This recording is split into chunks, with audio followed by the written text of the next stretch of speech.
It's our monthly meeting, February 11th, for the Hoover Board of Education. We appreciate you being here. If you would, please join me in a moment of silence. If you choose to pray, I am going to pray. That's up to you. And just think about the safety of our children. We have a lot of severe weather out here, and we hope everybody safely gets to and from their destination.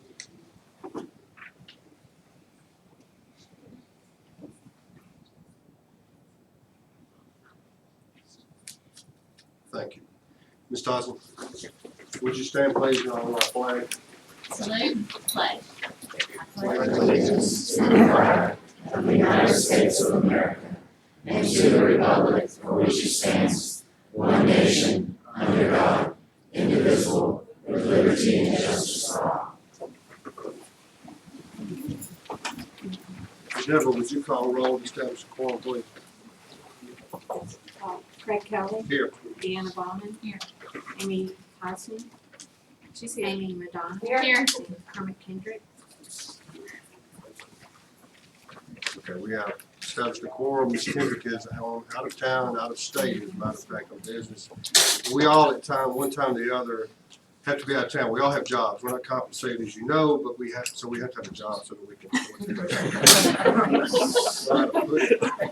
We appreciate Mr. Kendrick's attention to detail. We talked today, and I know he's talked with the superintendent, so he does know what's going on here, and he's offered input for the meeting. So for the purposes of our public meeting, you have 4 of us tonight. So, and Dr. Murphy, I understand your voice is a little bit raspy, so I will talk more than normal tonight. I can lead if you want to with it. Okay. Board, you have tonight before you the agenda. Could I have a motion to accept the agenda as presented to you? No, second? Second. All in favor? Aye. Okay, the agenda's approved. Mr. Gaston, this is our favorite time of the meeting.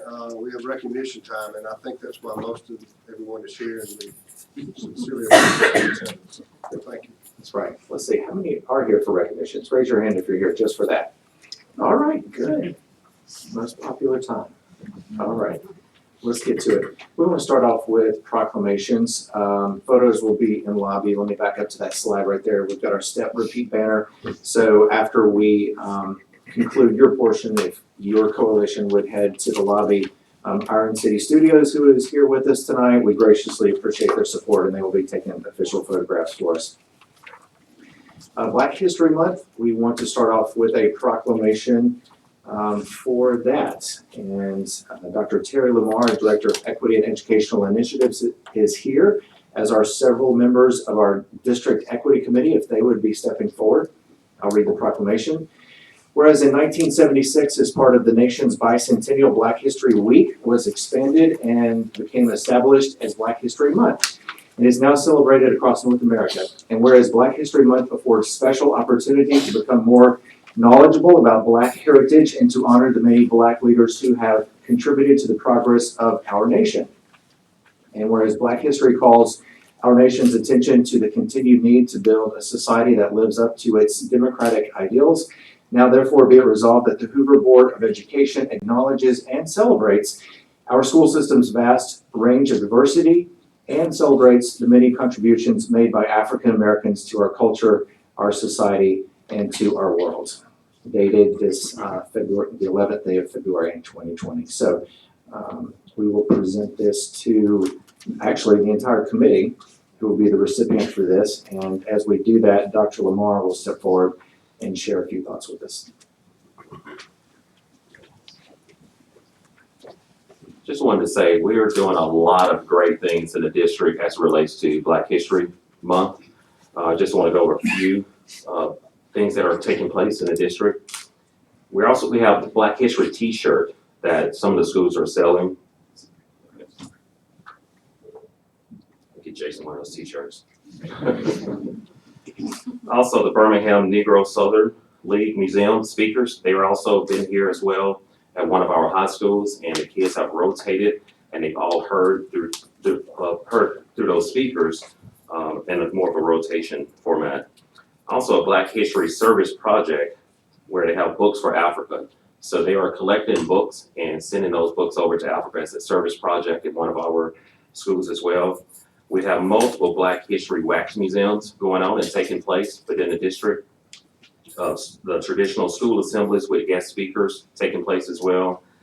We're also looking not only at the most popular African Americans, we're looking at some of the ones that we may not hear much about and doing research papers and learning more about some of the African Americans that we don't hear traditionally, like on a daily basis each month for the most part there as well. Virtual field trips where students are able to look at how it was in 1965 as you were going to the right to vote, 1964 during that Civil Rights Act passage as well. So you're kind of doing a virtual field trip going back in time. Also looking at some of the famous quotes that we have from African Americans as well and the impact that they've had. So if you think about the time frame, 1956 or 1957, what was the importance of that quote? What do you think was going on during the time frame? What was their intent at that time as well? We also have at one of the high schools an HBCU door decorating contest. That's historically black colleges and universities. So the schools, the individuals in the schools are decorating their doors for this. Multiple research projects that are going on as well. The great thing about these research projects is they are embedded within the standards. So it's not like some huge thing that we're doing outside of the actual standards. So that is being embedded within what we're doing with the curriculum. And guest readers taking place throughout the district as well with black authors and also black African American characters as well. So this is not even a quarter of what we're doing within the district. This is a tiny, tiny snapshot of what's taking place. So a lot of great things that we're very proud of across the district as well. Thank you. Thank you, Dr. Lamar. Thank you, members of our district equity committee. Next up, Career and Technical Education Month. And Dr. Deborah Smith will be making her way forward for this. Whereas the Alabama State Department of Education and national educational organizations have proclaimed February as Career and Technical Education Month, or CTE, whereas profound economic and technical changes in our society are rapidly reflected in the structure and nature of our work, therefore placing new and additional responsibilities on our educational system. And whereas CTE programs in Hoover City schools have become a rigorous, progressive, vital part of the school system, committed to providing students with rewarding opportunities, including credentialing and job placement. And whereas our CTE programs provide students with opportunities to gain invaluable hands-on experiences through internships, apprenticeships, and cooperative education opportunities. And whereas CTE programs annually increase in popularity as we recruit skilled and focused educators dedicated to ensuring success for all students. Now therefore be it resolved that the Hoover Board of Education joins the Alabama State Department of Education and national organizations in proclaiming the month of February as Career and Technical Education Month. Now Dr. Smith will give us an overview.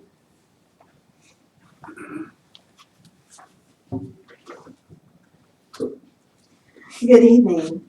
I'd like to thank you for this proclamation and accept it on behalf of the administrators, counselors, teachers, and students who work so diligently in our career and technical education programs. We've been working very hard this year, and I would like to share just a few highlights with you. The Business and Entrepreneurship Academy, we've had 63 students at Hoover High School that were inducted into the National Business Honor Society. Spain's Park High School will induct 26 students into this illustrious honor society later this year. 104 Hoover High School students and 48 Spain Park High School students will compete at the State DECA Convention next week. We anticipate that they will bring back several awards. The Engineering Academy. Spain Park High School students are preparing for the Best Robotics competition, and Hoover High School is preparing 110 ninth grade students to sit for the SolidWorks Associate Industry Level Credential. Family and Consumer Science. 18 students from Hoover High School will compete in March at the FCCLA State Leadership Conference, and 82 students at Spain Park High School are preparing for the Certified Guest Service Professional Industry Credential. Cooperative Education. Our students are working and utilizing the soft skills they have learned in our cooperative education program. 163 Hoover High School students and 154 Spain Park High School students are already in the workforce, earning wages and valuable experience. JROTC students will travel to Ohio to compete in the Air Force JROTC Drill National Championship in March. Programming and computer science. In just a few minutes, you will hear about the 9 recipients of the NCWIT Award for Aspirations in Computing. Skilled Trades Academy. Students are working hard as they will be competing at Skills USA in April for the very first time. Health Science Academy. 56 students from RC3 have qualified to compete at the state HOSA competition. Fire Academy. 32 students have passed the Alabama Fire College Block 1 exam. Culinary. It is an honor to share that Dylan Carter has been accepted into the Miami Culinary Institute. The Academy of Craft Training. We still have students that are attending the Academy of Craft Training, and Evan Meters, a student at Hoover High School, has been recognized as the Electrical Employee of the Month. Finally, our newly opened River Chase Career Connection Center was awarded the 2019 Gary Savage Workforce Development Award by the Alabama Associated General Contractors. We've been very busy in career and technical education and are excited about what is to come as we continue to explore new opportunities for our students and help them to become career ready as they transition to whatever opportunity awaits them after graduation. Thank you to the board and Dr. Murphy for your continued support and trust that our best is yet to come.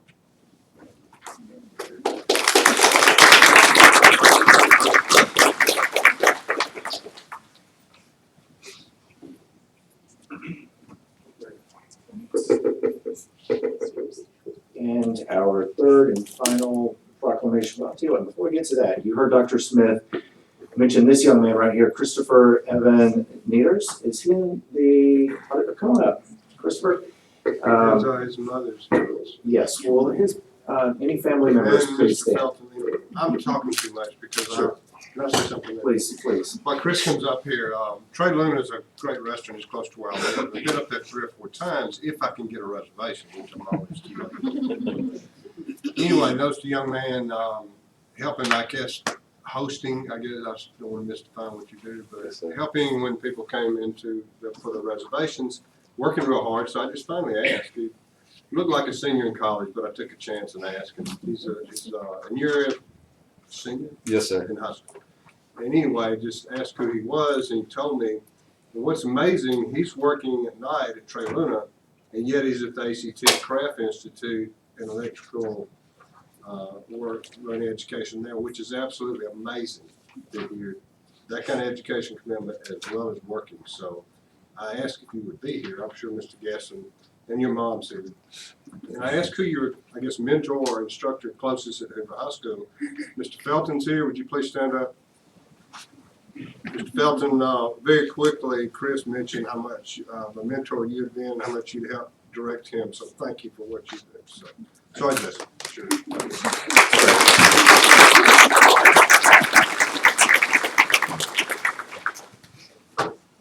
If you go to Trey Luna, try the meatballs. Meatball appetizer. It's really good. Okay. And actually, Evan, we do have a certificate for you, so I wanted you to come up and accept that. Take a look at this. I spoke this afternoon to Miss Linda Poindexter, who works downtown at the Academy of Craft Training, and she helps select the employees of the month, and she gave me the matrix in terms of how they arrive at Employee of the Month. So as you can see right here, 40% attendance, 20% skill/work ethic, 20% quality of work and math accuracy, 20% ownership and accountability. So that's how we arrive at the Academy of Craft Training Employee of the Month. So congratulations, Evan.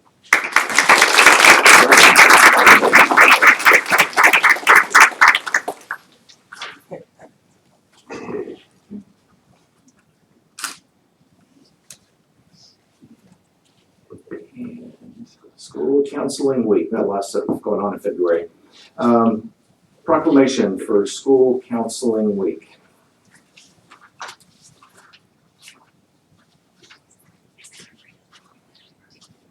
Whereas school counselors serve our schools in ways designed to help students reach their full potential, and whereas school counselors actively commit to helping children explore abilities, strengths, interests, and talents as these traits relate to their development.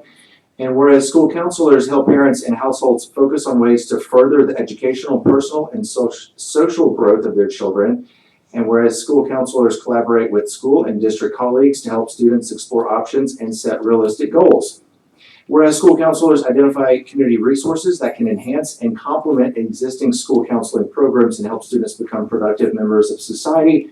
And whereas comprehensive developmental school counseling programs are considered an integral part of the educational process, enabling all students to achieve in school. Now therefore be it resolved that the Hoover Board of Education joins the American School Counselor Association by proclaiming February 3rd through 7th, a couple weeks ago, as National School Counseling Week. And we have Ms. Marley Stevens with us tonight to share with us some statistics. The official logo right there for the national organization is depicted there on the screen, and she has some nice data points to share with us. Thank you, Jason. Thank you, board. So I was going to talk to you about what a school counselor does, but he just read it all out in the proclamation. So he took care of my first part. But I wanted to share with you all something that we've implemented this year in trying to keep accurate records of the student contact that we've made.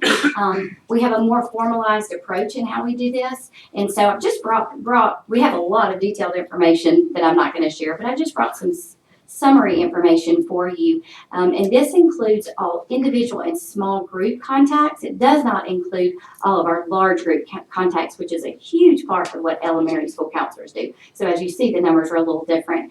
So those are the number of contacts, so one-on-one or small group contacts as of the beginning of February. And I also included the top reasons for contact. That's one thing that we do is we log really the reason that we're meeting with that student. So I'm not going to read them to you, but just it's interesting to see how that shakes out. You can see that we've got some definite concerns working with students at the high school and middle school level with anxiety, and I'd say that's what our counselors would say, that they're really trying to investigate and learn more of how to work with those students. And then it makes sense, moral, social, peer conflict, and behavior self-regulation happens in elementary school. But I would say a success is that behavior and self-regulation is not at the middle school and high school much, right? So they've learned that. So anyway, we're still working on all these, but we thank you so much for your support to the board and all of our central office staff. So hopefully you got your little mint that we're thankful for your commitment to us, and some of y'all didn't get to, I'll get you yours. So thank you so much. And we have some Hoover High School and Crossroads counselors here, so thank them for being here.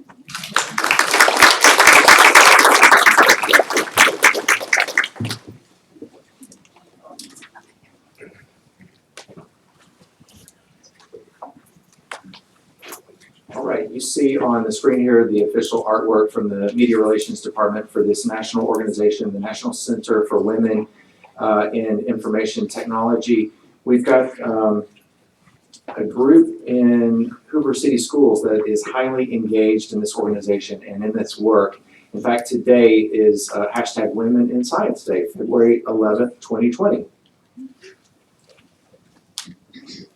And I'm going to call up front Mrs. Jill Westerlin and Mrs. Pam McClendon. I see Jill. Pam might not have been able to join us tonight, but oh, you're here. Okay, great. Sorry, you're here. These two outstanding teachers have both won a couple of awards. We'll get to that in a second. And let me just let them explain it. Come on up here.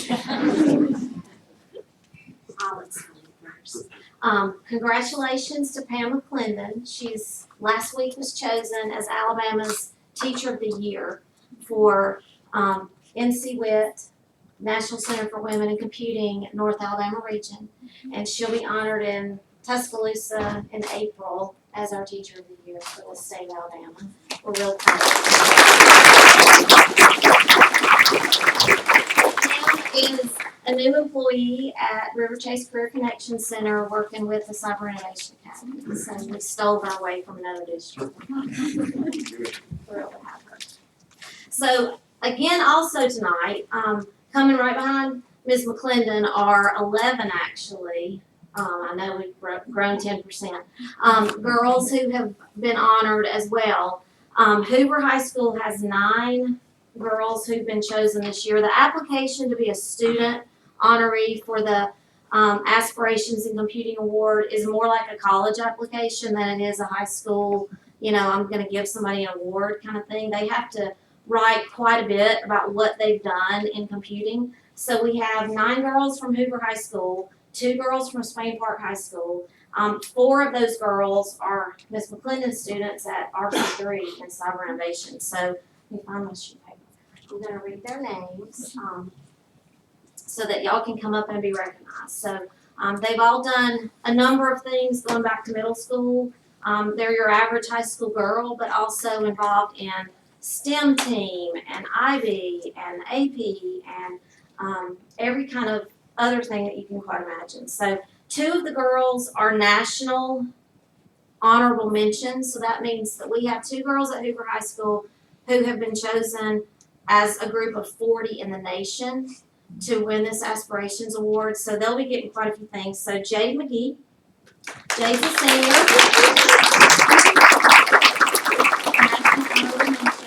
And Alabama Aspiration in Computing. And Phaedra Manuel.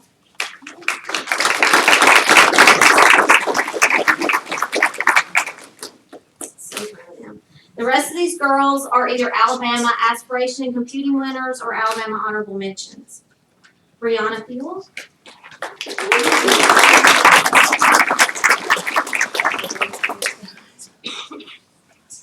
Nadia Gulapali.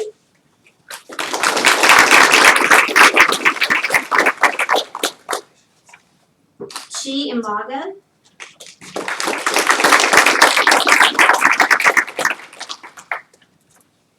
Sophia Nike.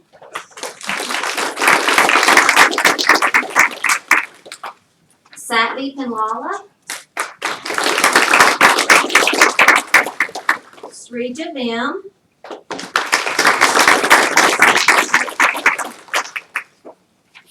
And Marie Muya.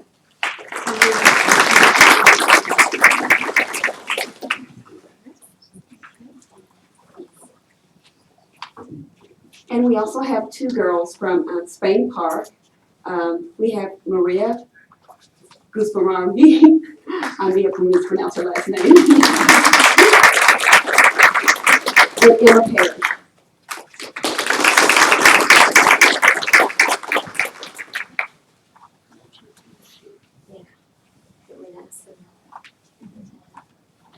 Yeah, if the parents of the girls would please stand.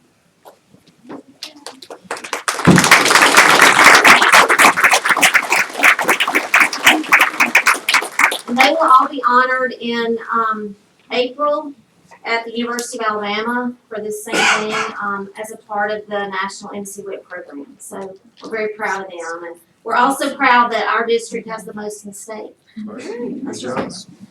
Always good to win. Congratulations, thank you, Ms. Westerland and Ms. McClendon. And as they head out, we'll bring up Hassani Grandi, I believe a 6th grader at Bluff Park. Bumpus Middle School. And she was our district spelling bee winner. Congratulations on that. And there's understanding you. Yeah, let's give her a applause for that.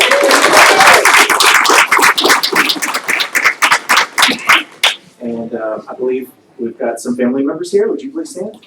Let's congratulate them.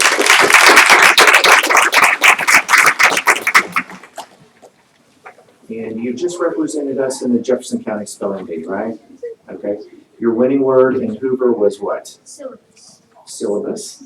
And then the word that was challenging in Jefferson County was? Fallacy. Fallacy. Okay, that's appropriate. Okay. Congratulations. All right. Thank you for representing us so well. And Mr. Colin Smith, Bluff Park. That's what I was going to thank. He will come forward.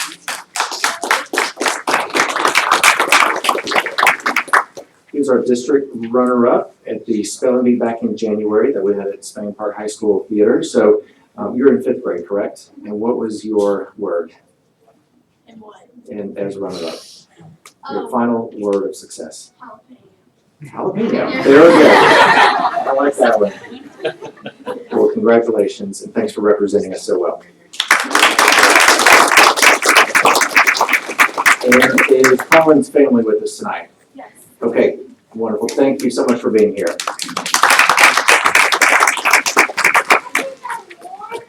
Dr. Murphy, Mr. Kelly, thank you for this opportunity. That concludes recognitions. Board members, I would acknowledge for you, National Public Schools Week. We are awfully proud of this public school, Hoover, and just applaud public school throughout this nation. I am absolutely convinced, as public education goes, so goes this country. So what we do is important, and hats off to all of our terrific teachers, administrators, and all who make the work of the school district happen, including you board members, so thank you. This is the time of our meeting. We offer the public comments. If you would like to speak, would you let me know? Raise your hand. Anybody want to speak? Okay. We'll move on then. Board, you'll see that, let me get my notes here since I'm going to do this. So the minutes from our regular board meeting of January 14th, as well as a special call board meeting of January 23rd, 2020. Have a motion to approve the superintendent's recommended recommendation. Second. All in favor? That's good. Approval of the minutes. Next item on the agenda is personnel actions. So let's see. Please excuse my voice. I'm not contagious and I don't feel poorly, but I sound a little rough. You have on the personnel report seven appointments, 1 change of status, 3 transfers, 9 leave of absences, 4 resignation, 4 contingent bus driver appointments. Board members, I request your approval of the personnel report. Do I have a motion to accept the personnel report as recommended from the superintendent? So moved. Do I have a second? Do we have any questions on the personnel report as presented? All in favor? Aye. All opposed? This passes. Thank you very much, Ricky. Let's see. Business actions. Yes, sir. Okay, this is not one we want to. Okay, would you, please? I'll be happy to. So board members, good evening. The cash disbursements for December FY19, $3,548,172.91. Payroll for January 2020 was $8,386,028.90. The monthly financial statements for December, I'd like for you to find attached the summary and general purpose financial statements for the month ended, again, December 30, 2019. For FY20, 25.15% of the budget revenue has been received for the month ended December 30, 2019. December and January will see fluctuations in current year versus prior year revenues due to the timing of cash receipts around the holidays. So as you look at the dashboard, you may have wanted to know why things didn't look quite in sync, and it truly just depends on when we get back from the holidays and when the county and the city send us their appropriations. The results of operations represent 3 months of activity. Accordingly, we would anticipate having spent approximately 25% of budget for recurring expenditures. At this time, general fund expenditures are 24.81% of the budget. For the 3 months of activity, the current month's reserve is 7.47, so this is up a little bit from last month due to the revenues coming in. This will increase again as ad valorem tax collections continue to come in, and we see those for the rest of November, December, and January. In December, we purchased 6 new 72 passenger buses, and we saw a significant increase in power and water bills compared to the same period last year. So I just ran a couple of numbers to give you an example of what that looked like. Power increased $74,000 from the same period last year, and water increased $88,000. If you remember, the rate increase for water is 3.9%, and I actually projected 3.5%. Special revenue fund expenditures. Is that why we think both of those increased significantly? It's been a mild winter and And we've had very warm days, so the power, the electricity to run the air is a little bit more as well. Special revenue fund expenditures for 3 months of activity were $5.4 million, or 26.65% of the budget. Remember, the majority of federal funds are expensed during the school year as early as possible, and requests for reimbursement occur in months in arrears. Are there any questions about the financial statements for December 2019? Are there year-to-date collections on Avalon? I understand it varies, in the county dispersions. Can you tell where we are compared to last year in year-to-date collections? If you just had to pick the month, I knowing would that say we look like we're a little bit ahead, but it is very hard for me because again, the money that's coming in right now is really what we're seeing from November. just like, So it's I hard to, guess if I paid my Avalon tax earlier in the year, then it flows through, so you can't tell for sure. I'm just still curious about the Trace Crossings project that's coming to commercial, and I think we'll find out. I think we're gonna call the deputy tax assessor and cut off and just see, because it's gotta be good news. and I'm not gonna see a lot of that. Remember last year I did a presentation in March or April to kind of show you what that comparison looked like, and I would like to do that again this March or April, because by then those revenues have started slowing down. I hope that most of that went online when the Board of Equalization met, I guess, in the summer, so that it will be realized in the current fiscal year in collections. I don't know. I know you don't know. Thank you. I know, trust me. I'm talking to two tax collectors, and like I said, man, good luck finding out. We'll go look at, I'll look at the parcel. Thank you. Okay, all right, you're welcome. I'm happy to have to stay. Am I on the agenda for the next one too? Am I? So board members, I'd like to request your approval of the 3 business action items. Would I have a motion to accept the 3 business action items? So moved. Second. Second. All in favor? Aye. All opposed? Please make a note too, that Ms. Tosney had to leave. Sorry, I should have known that. Thank you. Do we go to the next one? Sure. I just don't know if you have to announce it. Yeah. Am I good to go? Okay. Board, you have before you bid 2020-04 for the recapping of tires. It is my recommendation that the recapping of tires bid 2020-04 be awarded to the lowest qualifying bidder, Wilkes Tire and Battery Service, Inc. There were 3 invitations to bid extended and 2 bid responses were received. Please note the tabulation sheet is attached for your review. Are there any questions? I'd just like to add to that, I had a conversation this morning with Jeremy, and of course, please understand when we're talking about recapping, we're not talking about compromising safety. We are investing about $20,000 in recapping tires, and so that's about 217 tires, I think we calculated this morning. And so for that $20,000 investment, if we were buying new tires versus recapping, it'd be $82,600. So it's a significant savings to the school district. We are not compromising the safety of our children by doing this. And so I'm appreciative of Jeremy for the work he does in terms of saving the district money, but also never compromising on our safety. There's actually, Mr. Bradford, you're still here. There's still, you can recite the code, but there is set rules about what you can recap and what you can't. But I will say for you, and thank you, that you take the time to analyze that and actually put that as an option for us to do. Somebody else might just say buy new tires and not have time before. But thank you. You can recite the code if you have it. The rules on what you can recap.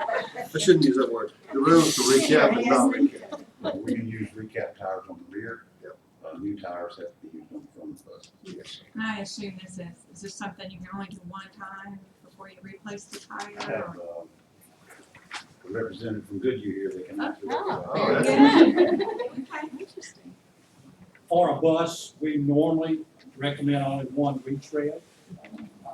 Not that you couldn't retread twice, it would still be safe, but because you are carrying pupils, we always err on the side of caution. Thank you. Thanks for being here. And if I could add, I think we did this for the first time in 2017 and it was successful. But one of the other things that Jeremy and his department do that I have to just say is something that I'm very proud of is he not only just takes the bid for what it looks like on paper, but he actually sends our employees to the plant and they actually do a tour and they look to make sure that everything is up to specs. And he had already done that this week before we made the recommendation. So I wanted you to know that they even go an extra step to make sure that our children will be safe on the road. Did we? No, I don't think we can. I want to have a motion to accept bid number 2020-04, the recap of the tire. Second. Second. All in favor? Aye. All opposed? Thank you, Ms. Bennett. Next, board members, we have a resolution, and Dr. Simmons works with our school calendars, as you all know, and we are anticipating, though the bill has not dropped yet, but we're anticipating that a bill will come forth that's gonna set parameters for when we can start school and when we have to end school, that we could not start school prior to the day after Labor Day, and school must end before Memorial Day. So that's a really tight bookend, if you will, to the calendar. And Dr. Simmons, if you would just share what that would look like for Hoover schools if that were to pass. And then based on this, board members, I'm gonna ask you to just approve a resolution that says we're adamantly opposed to having the start and end date time placed on us by our legislature. So Dr. Simmons? This is looking at 180 student days and 188 teacher days. So teachers would come to school 4 days before the students. Students' first day would be September the 8th. In October, there would be 22 school days without any holidays, professional development, no time off for students. November, we would have only 2 days off for Thanksgiving break, so that would be the Thursday and the Friday. December, we would have winter break would be December the 24th through the 29th. The students would come back on the 30th and the 31st, and then they would be out of school January the 1st. The students first, and then the students would come back, that's a weekend, so they would come back on January 4th. We would be out of school for MLK Day. In February, March, and April, there would be no days off. And also in May, there would be no days off. And the student's last day would be May the 28th. So we can point out several problems with this. There would be no spring break. Teachers would have no professional development or workshops during the school days. During the school year, it would be before or after the student's first or last day of school. Thanksgiving and winter holidays would be shortened. We anticipate that teacher absenteeism would be an issue. There will be an increase in it could be an increase in discipline issues, and chronic absenteeism, which also affects our report card, could also be a problem. So board members, we didn't try to design something so we could make a point to you. We literally are using every day that we would be allocated to get the 180 days in, and those are all the things that would have to be eliminated. We call them mental health days, and we build those into our schedule. So by design, we generally have a day off each month just because that's important to our children, it's important to our adults. I have real concerns if this legislation should pass, the impact it will have on attendance, discipline. We get a little tired of each other, we all get to cutting up. And so I have concerns, and I understand that bill might have dropped today, it had not last I checked.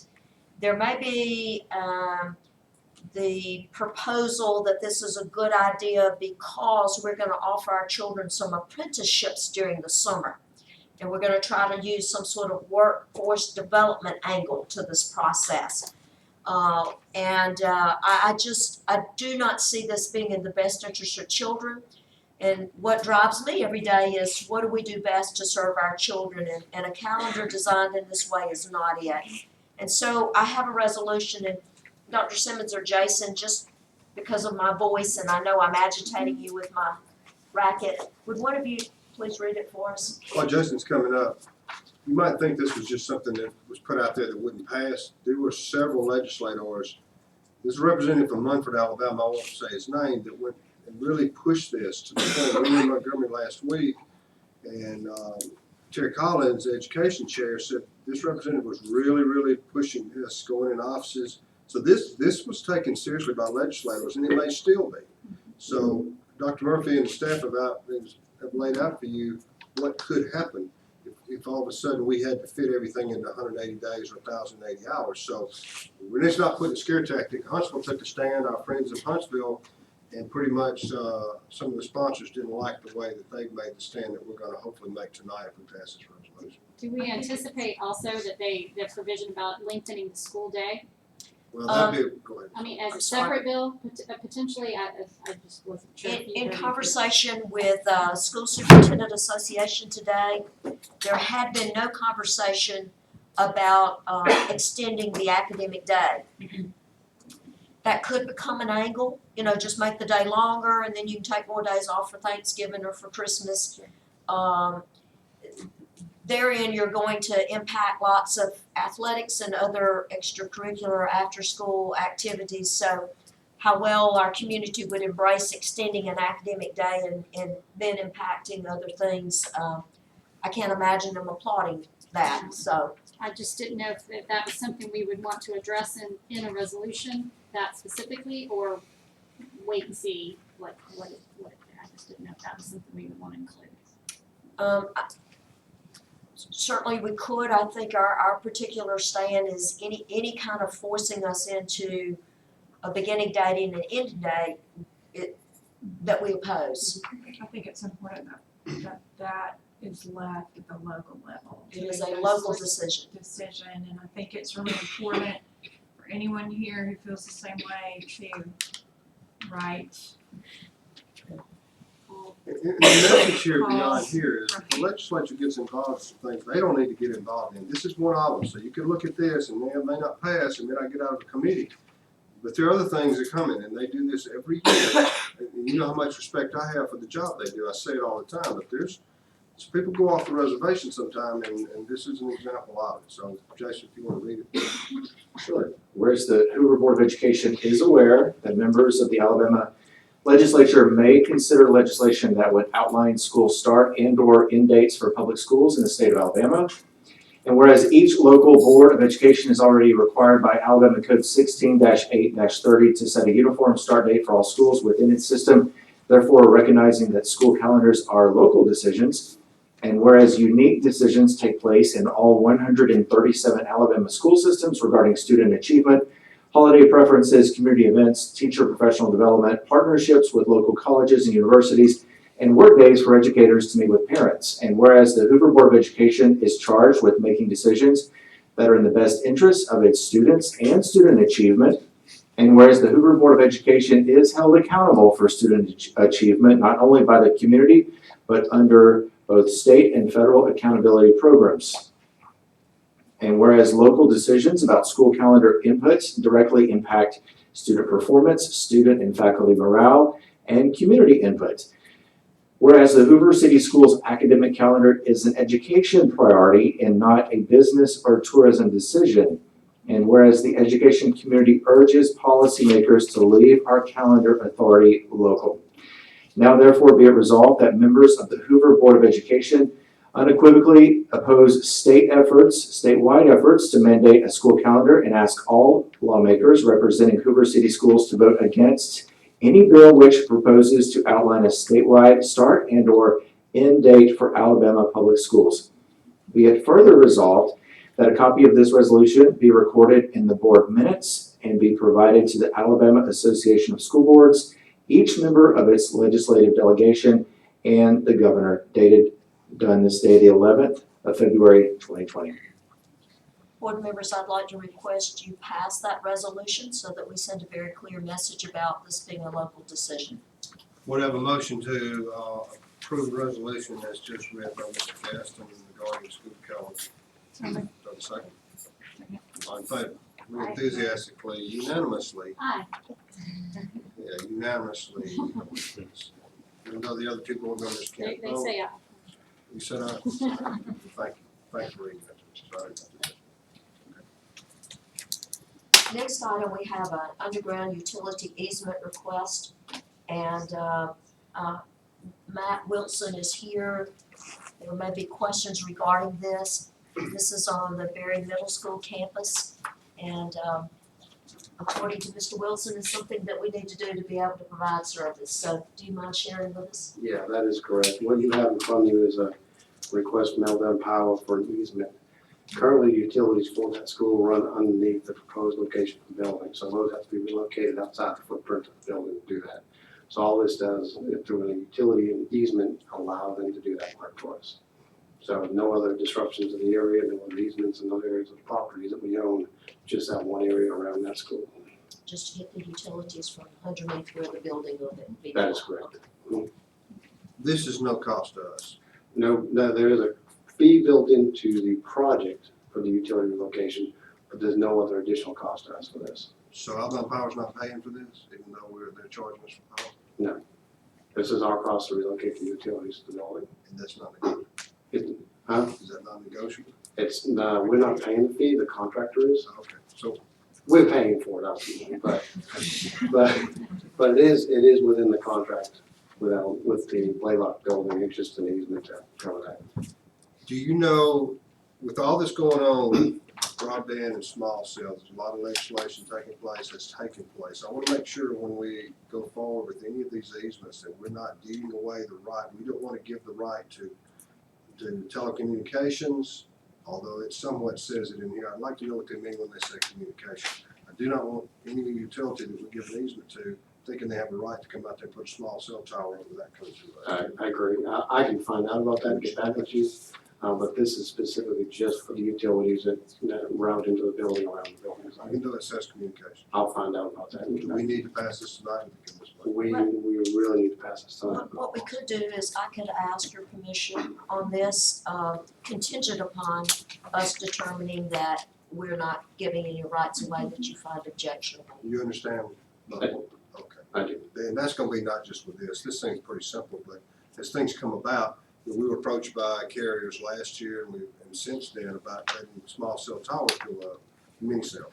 And 5G, I think it's called, but, and that's all well and good, but I wanna make sure we're not giving, with these utility easements going forward, giving up the rights for us to either have income for our schools or prevent them from being on campus. And Brian says that's gonna interfere with our technology. So just want to I make sure. agree. I can get clarification on that. Okay, I think I understand. Board members, if you would approve the easement contingent upon us determining that we're not giving away any rights that we find objectionable. And we'll find that out tomorrow and I'll sign accordingly or not sign if that's, if we find concerns.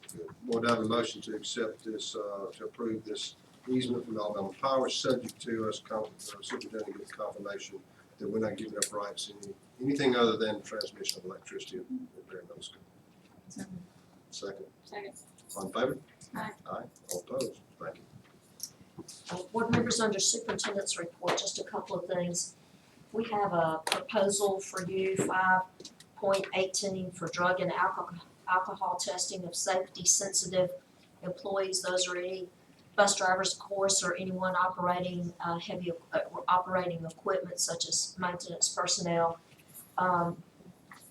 This has been, this is federal, and so Christy Williams has been working on this, and so I appreciate her work. I have it for your review and would request your approval of this at the next board meeting in March. But should you have questions or concerns during that interim, speaking to me or Christy, we'll be happy to try to get any responses for you. It's really kind of one of those things where, you know, it is what it is, but we do want you to have time to read and ask any questions that you might have. Christy, you want to add anything to that? If you have any questions, I mean, basically it is implementing an online database that will give employers and other authorized users the opportunity to see, you know, anything that for CDL holders, their drug and alcohol violations via an online system.